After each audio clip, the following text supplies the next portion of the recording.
지금 감사원이 중립성과 독립성, 전문성에서 심각한 훼손 또는 역량의 약화가 있다라고 생각하시는 거죠?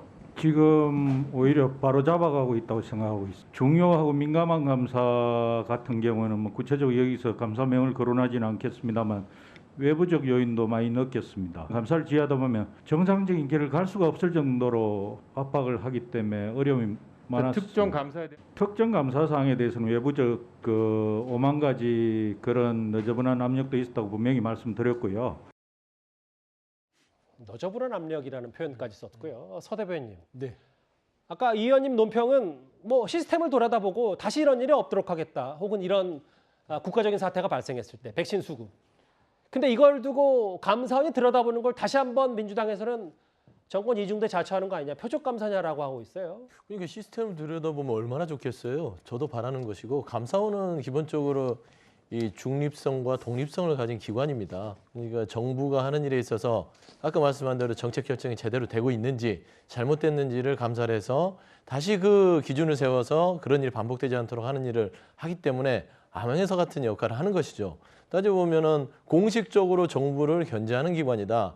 그런데 지금 감사원을 보면 윤석열 정부 들어서 하는 일은 그냥 오더를 받는 오더 감사를 하고 있는 느낌이에요. 따지고 보면 지금도 보면은 그 백신에 대한 감사를 하겠다, 방역 감사를 하겠다. 따지고 보면 4,400만 그 백신이 들어오는 과정 있었지만 결국은 어떻습니까? 국민들이 위드 코로나 됐을 때 문재인 정부에서 했던 방역을 가지고 버텨왔던 겁니다. 그런데 그것 또한 또 논쟁이 있었죠. 논쟁보다 이건 사실이고요. 예. 그다음 당시에 K방역이라고 해서 당시에 전 세계적으로 인정이 됐었어요. 외신을 뒤져보셔도 다 알 겁니다.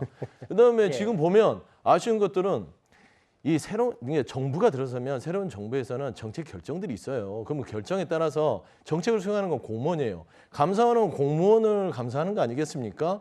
그러면 그 공무원들은 새로운 그런 그 당시의 정부에서의 정책 결정을 가지고 실행을 하는데 당연히 해야지 반대하겠습니까? 그러면 윤석열 정부도 마찬가지입니다. 새로운 정부가 들어섰으면 전 문재인 정부에 대한 방역이 좀 아쉽다 그러면 새로운 정책 결정을 해서 방역 체계를 바꾸면 돼요. 홍문이나 보건복지부 장관의 공백 이런 게 더 중요하다 이 말씀이십니까? 저는 그렇게 생각해요. 보건복지부 장관이 없으면 이가 없으면 이 몸이라도 방역을 해야 될 거 아닙니까? 지금 보면은 과학 방역이라 해놓고 나서 그냥 알아서 방역이에요. 뭐 자율 방역이라고 하는데 지금 보십시오. 저는 아쉬운 게 지금 코로나 위중증 늘어나고 있고 죽는 사람도 늘어나는데 언론도 문재인 정부 때는요 한두 명만 죽어도요 몇만 명 늘어나도 막 난리 났다고 했어요. 근데 언론도 마찬가지고 지금 현재 정부에서도 방역 대책 하나도 없음에도 불구하고 제가 봐서는 여기에는 너무나 주관적 시각이 많이 들어가 계시네요. 너무나 잠잠하다라는 것들이 좀 아쉬움이 크다. 그래서 감사원은 이런 어떤 정치적인 감사를 떠나서 정말 제발 좀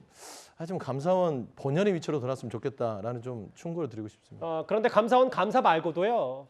검찰도 전 정부 정치보복하는 거 아니냐라는 야당의 주장이 어제 법사위에서도 있었습니다. 한동훈 장관의 말도 한번 듣고 오겠습니다. 거의 100명이 넘는 검사들이 문재인 정부를 겨냥해서 수사를 하고 있습니다. 중대한 범죄를 수사하는 건 검경의 기본 임무고요. 과거처럼 무슨 뭐 청와대 캐비넷을 뒤지거나 TF를 하거나 그런 게 아니기 때문에 알겠습니다. 정상적인 수사를 하는 것입니다. 네네. 속도와 폭을 조절할 의사가 없다라는 뜻으로 받아들일 수밖에 없는데요. 정치적인 이유로 수사의 폭을 조절하는 건 안 되는 거죠. 근데 감사원의 역할이 뭐 미래를 설계하는 일은 아니니까. 그렇죠. 뭐 감사원은 감사하는 거고 검찰은 수사하는 거면 원칙대로 하면 된다. 한 장관도 뭐 그 비슷한 취재 얘기를 좀 한 것 같거든요. 아니 그러니까 이렇게 보시면 돼요. 2022년에 윤석열 정부 이 감사원. 뭐 지금 사실은 감사원장은 문재인 전 대통령이 임명한 사람 아니겠습니까? 근데 이 사람들이 지금 해야 되는 거는 감사라는 건 어차피 과거에 저질러진 일에 대해서 사실은 들여다보는 거예요. 그리고서 이제 거기서 들여다보다가 뭐 예를 들어서 나중에 뭐 시스템을 이렇게 바꾸는 게 좋겠다든지 뭐 이런저런 이제 권고사항이 있죠. 감사 보면 그 감사원 감사 결과 보고서 보면 맨 마지막 부분에 뭐 개선 권고사항 이런 것들이 있습니다. 그런데 기본적으로는 2022년에는 2021년 이전 그 정부, 그게 결국 문재인 정부 아니겠어요? 문재인 정부의 일에 대해서 감사를 할 수밖에 없어요. 근데 그거를 하는 걸 가지고서 뭐 보복이다 이렇게 얘기하면 그럼 감사원은 손 놓고 있나요? 그런 점에서 본다면 지금 감사원이나 검찰이 어차피 할 수 있는 거는 미래를 설계하는 건 아니기 때문에 과거의 일에 대해서 수사하고 감사하는 겁니다. 근데 그런 부분을 전부 다 보복이다 뭐 이런 관점으로 보기 시작하면 자 앞으로 그러면 이 논란은 끝이 없을 것이다 이렇게 생각을 합니다. 3위위 준비한 내용 감사원의 오늘 발표 내용이었습니다. 이 주제 여기서 갈무리하고요. 지금까지 들은 여러분들의 목소리를 만나볼 차례입니다. 첫 번째 댓글입니다. 법인카드나 간호사나 우리 모두 솔직합시다. 이슈를 좀 아울러서 말씀하셨어요. 예, 또 보겠습니다. 저런 분은 당연히 면접 안 봐도 합격시켜야 됩니다. 택시인 줄 알고 노인분 타셨는데 집까지 잘 모셔야 되는 그 청년 말씀하시는 거죠? 예.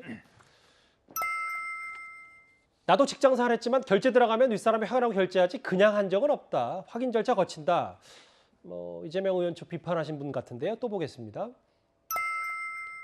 의원들 질문 자체가 삐뚤어져 있는데 한동훈 장관에게만 자세를 요구하냐는 말씀도 해주셨고요. 마지막 보겠습니다. 서로 존중해야지요. 예. 오늘도 댓글 5개 모두 감사드립니다.